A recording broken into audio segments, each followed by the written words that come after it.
Hey there, and welcome back to my channel. So today I have a big and exciting haul. I was so excited to find all of these fragrances on sale in person, and I just decided to snag them all up. I've been finding so many deals, I guess because we're getting closer to the holidays or what have you, and I really had to narrow it down to four. But they're all fragrances that I'm either really excited for because of now or that I've always been excited about. And they're all also blind buys except for the first one. The first fragrance, you guys, if you've been watching me from the beginning, I have mentioned and talked about this a whole bunch of times. I've mentioned other fragrances that I own that I love because they remind me of this fragrance, and yet I have never ever owned it. And this is a fragrance I've loved since I was really little, like literally, I'm not even sure when it came out, but I feel like I've loved this my entire life, and it's one of those weird ones, and it always happens to me where I'll end up buying a bunch of different ones and then I won't actually buy the thing I've loved practically my whole life. So we're gonna start with that one. As always, if you haven't subscribed already, don't forget to subscribe so you'll be notified every time I put out a new video. And also don't forget to follow me on Instagram for behind the scenes stuff, my scent of the days, and all that good stuff. So let's get into it. We are gonna start with the one that I have been hyping up, and this is Hypnotic Poison. It's actually the Eau de Toilette by Dior. I cannot believe, you guys, how long it's taken me to get this, and I'm so happy to have it as part of my collection. So this, I'm sure a lot of you are familiar, has bitter almond and jasmine and caraway, jacandra, vanilla, musk. It is just a stunner. It is very recognizable. This is obviously like the newest formulation. There's a whole bunch. I feel like because I've smelled it in store throughout my life since it's come out, I can't really have like the best comparison because it's just of all the different formulations, rather, because I've just always smelled it in store and I've never owned any of those formulations. But this is the newest Eau de Toilette formulation, and I do remember kind of briefly, I suppose by like nose memory, that the Eau de Toilette just happened to be like lighter, less licorice malty than the Eau de Parfum, but I really loved both, and I was happy to find honestly either of them on a sale, and this is the one we have. We have four. I'm gonna just spray them on my skin because 9 times out of 10 or 99% of the time I like to do these haul sprays on my skin, so that's what we're gonna do.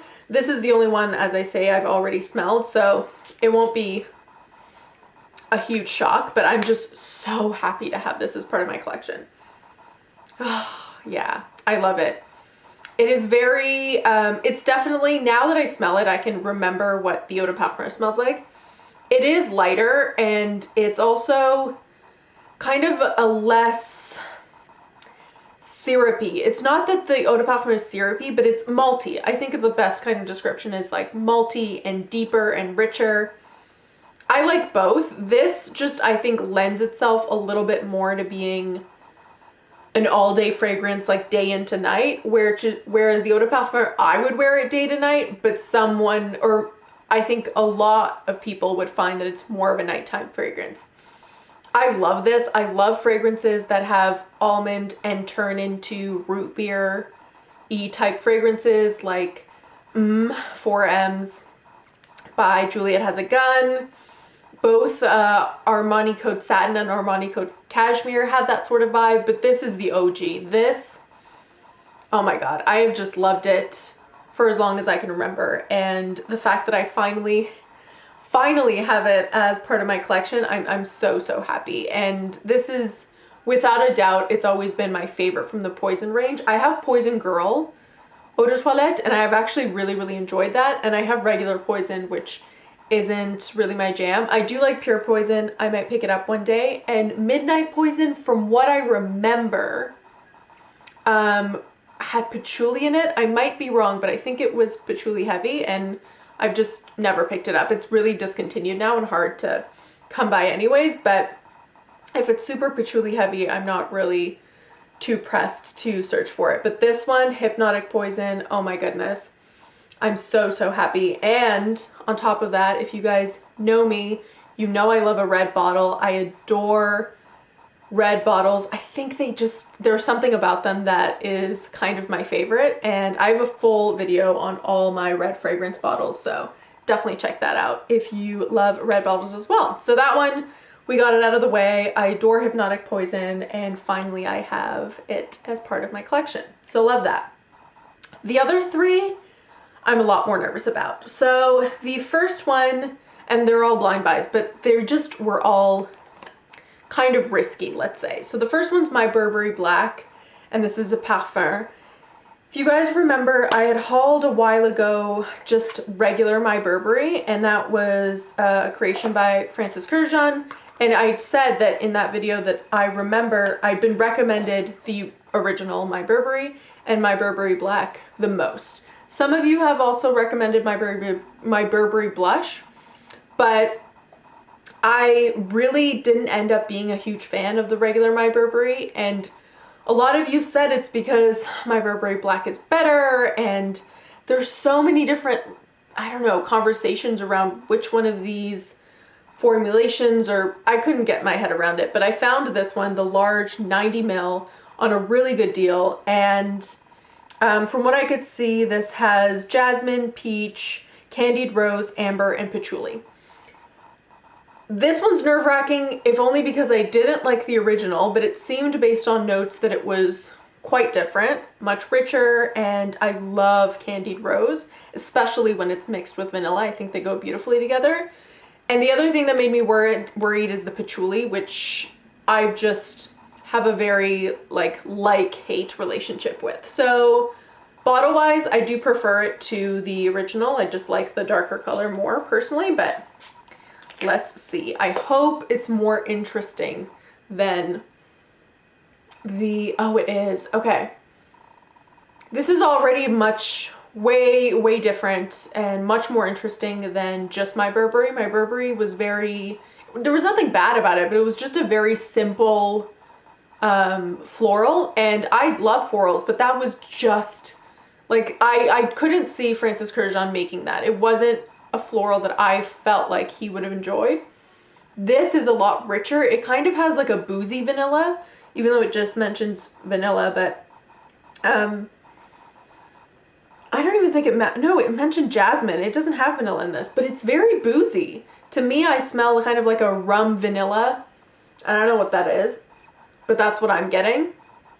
And it's not a candied rose in that it's like a powdery rose. It's kind of jammy, and it's a dark floral. I do get some patchouli straight off the bat as a first impression. It's not bothering me, but patchouli can set me off, so I feel like I really smell it in fragrances. If it's gonna get hippie-like or just kind of like a dirty patchouli, it can turn on me. Like in La Vie est Belle, I cannot stand that, even though I own a bottle, because I tried to get myself over it, but it just turns weird on me. This, I can smell like a stronger patchouli, but it's not anything straight off the bat as a first impression that's bothering me. I get a boozy opening, like a boozy vanilla, or like a rummy opening with deeper kind of jammy rose. Yeah, jammy florals. It's not super like peach, like fruity peach where it gets like a summery peach. If anything, that's also pretty jammy. Yeah, it's kind of like a boozy floral, personally. I do like this a lot more than the regular My Burberry. I've heard also the lasting power, projection, sillage, like overall performance on this, I've heard is amazing, which is not surprising because I feel like Burberry fragrances in general do pretty well. They, in my experience, have always lasted a fairly long time, and Francis Kurkdjian in general makes fragrances that last a very long time and are beast mode, so this is kind of like a combination of those. So yeah, I definitely feel like I like it more than the original and that I don't hate it, but it's going to be one that might change a lot more by the time I do a second impressions video, whereas I feel like this, I'm just gonna end up loving it, just like I knew I would. So yeah, that is My Burberry Black Parfum by Burberry. All right, so now we're gonna get to the third fragrance I got, and of the four, this is the one I'm the most nervous about. It's the one that I knew the least about. I watched no videos, no reviews. I honestly barely even read the notes because there wasn't a whole lot of information on this one, and I had really never even seen it, to be quite honest, or if I have, it was in passing. So when I did read the notes, and I'll read them to you now, they weren't really drawing me to it, but something about it was still intriguing. So the fragrance is Y by Yves Saint Laurent. I actually don't have a lot of Yves Saint Laurent fragrances, or I've ever owned them. I think maybe this is my second or third in general, and it's the Eau de Toilette. And this had listed spicy notes, bergamot, patchouli, white flowers, iris, and oak moss. And you can probably tell from the notes it's a chypre, and those are very hit or miss for me, honestly, more so leaning towards the miss. And then patchouli and oak moss are, again, pretty hit or miss for me, and again, leaning towards the miss. Spicy notes, I assumed were kind of like peppery type notes, or possibly cinnamon, and again, peppery notes are not my jam. Cinnamon really, I don't know, there's something about cinnamon on my skin that while I like it, it just overpowers a whole bunch of notes. So I was kind of hoping that it would lean towards the bergamot, white flowers, and iris, because I love that. But this was the most risky, and I would not recommend buying a fragrance that's so far out of your comfort zone unless you are a crazy blind buyer like me. And so this is what the bottle looks like. Again, it wasn't anything particularly special about this, but there was just something that drew me to it and something kind of classic about it. And even though it's not a tester bottle, it lists the accords here, and it's 1964, which was when the fragrance was created, and it has bergamot, coriander, iris, patchouli, and mousse de chêne, which is oak moss, right here as the accord. So I have a feeling it's probably going to be the most far out of my comfort zone, and that is likely going to be true, but sometimes you just gotta be, this is like the safe buy, and sometimes you just gotta go for the most dangerous or out of your comfort zone. Okay, so right off the bat, it is an extreme chypre. It's very vintage smelling. It's quite strong and like spicy, mossy. So the spicy notes, what I'm getting are very much like peppery type notes, not so much cinnamon, just like black pepper, pink pepper type openings, very like moss, patchouli like, and then with a splash of citrus, and not a sweet citrus, true kind of sour citrus.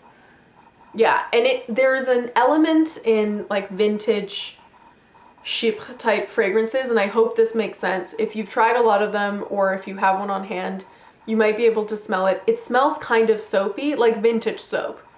I think it's the iris mixed in there, but whatever that, not soapy in a shampoo modern type way, truly like an old vintage soap kind of way, and soaps that like my grandmother or my great-grandmother used to have. And this is also fragrances that I feel like they would have been more into.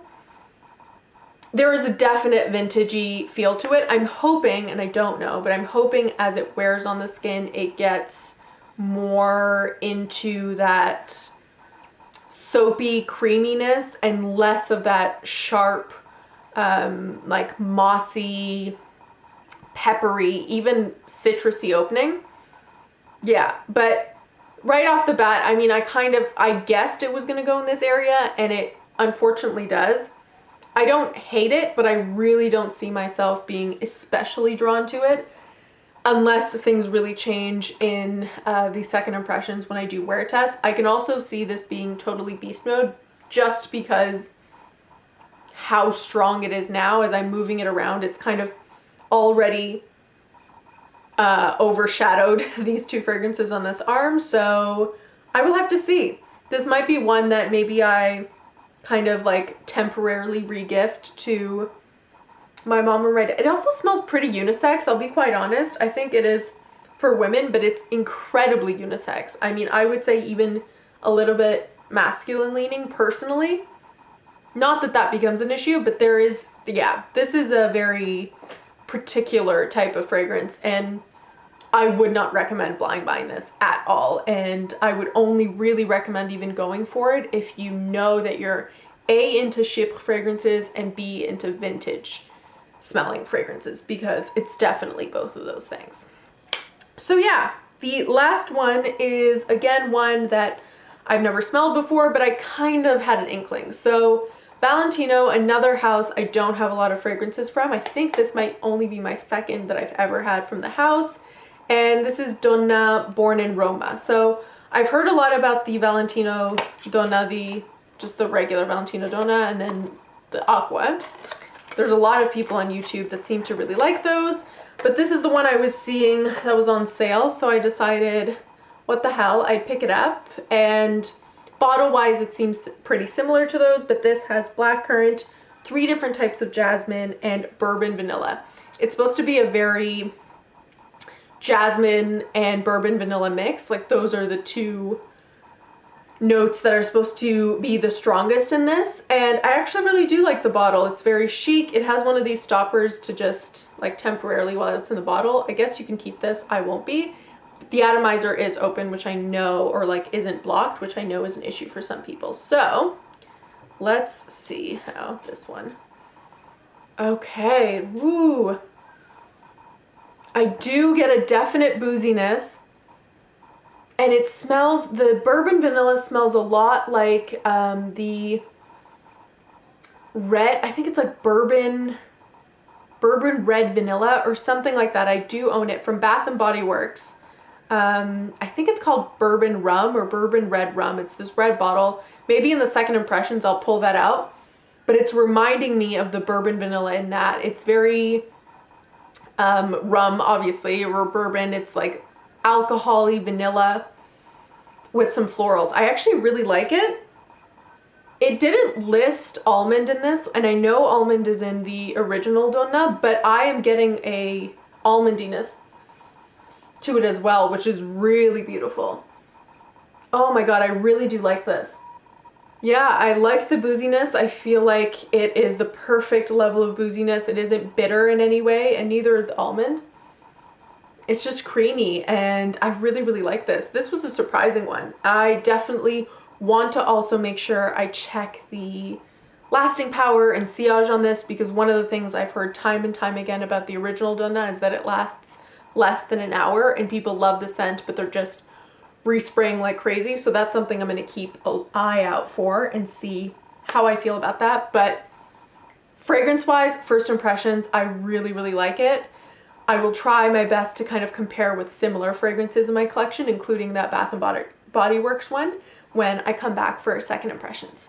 As always, I like to put my fragrances in order of what I'm most excited to try and what just kind of surprised me the most. This is a fairly easy one to go with. I feel like I have the order down pat already. First place has to go with Hypnotic Poison Eau de Toilette, if only because it's a ride or die that I've been sampling for years, and this is just a happy one now that I have as part of my collection. It has to be a #1 because it really is in my heart, so love that. But honestly, a very close #2, and in some ways a #1 because of how surprising it was, is Valentino Donna, born in Roma. This one is just, I don't know, it's like a boozy bourbon vanilla. It's got jasmine. I personally do get almond in this, and I love almond.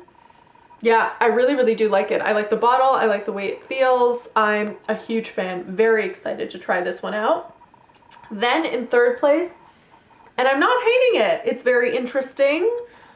I like it more than the original, so that's good. My Burberry Black, it didn't blow my mind by any means, but I had very low expectations of this. I was prepared to just have another bland kind of, I don't know, just no intrigue floral, which is what my Burberry ended up being for me. Maybe I'll end up liking that one more in the spring, but for now, I do prefer this one, so this is definitely in third place. And in last place, and it probably will stay there, is this, okay, it did get more soapy, is Eau de Toilette by Yves Saint Laurent. This is an Eau de Toilette that I also feel is going to perform like an Eau de Parfum or a Parfum level. It's incredibly strong. It has gotten a little more soapy. Not incredibly so, but I suppose a little bit more than the initial spray. But this is a fragrance that is just very uniquely what it says it is, and the reason I don't like it is no fault of the fragrance. It is a chypre. It is an old-fashioned chypre, a vintage smelling one. It hasn't been modernized, and that's perfectly okay. It's just something about it is what it is, isn't exactly my favorite, and it's going to be harder for me to wear as well. So I will come back, as always, at some point with the second impressions where you'll hear what I've enjoyed and what has changed or hasn't changed about these new fragrances. As always, let me know in the comments below which one of these you've tried, which ones you're interested in trying, or you know you're not going to want to try. Don't forget to subscribe to this channel, follow me on Instagram, and I'll see you next time. Bye!